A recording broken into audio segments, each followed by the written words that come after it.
Now, let's ease into the part that intimidates people the most, starting seeds indoors. And I promise it's far simpler than it looks. Timing is the make or break factor.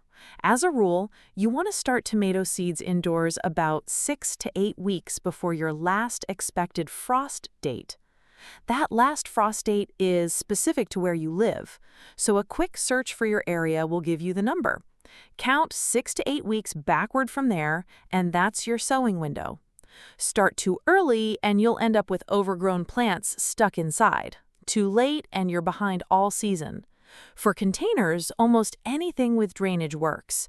Seed trays, small pots, even clean yogurt cups with holes poked in the bottom. Fill them with a light seed starting mix, not garden soil and not heavy potting soil. Seed starting mix is fine and fluffy, which lets those delicate new roots push through easily. Now sowing.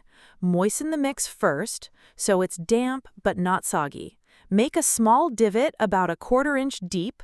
Drop in 1 or 2 seeds and cover them lightly. 1/4 inch is plenty. Tomato seeds are small and don't need to be buried deep. Here's the secret to fast, even germination: warmth. Tomato seeds sprout best when the soil sits around 70 to 80 degrees. A warm spot on top of the refrigerator works, but a simple seedling heat mat makes it almost foolproof. Cover the tray with a clear lid or plastic to hold humidity, and keep the mix lightly moist. In 5 to 10 days, you'll spot the first loops of green pushing up through the surface.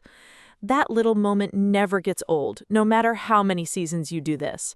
The instant those sprouts appear, everything changes, and the very next thing they're going to demand is light.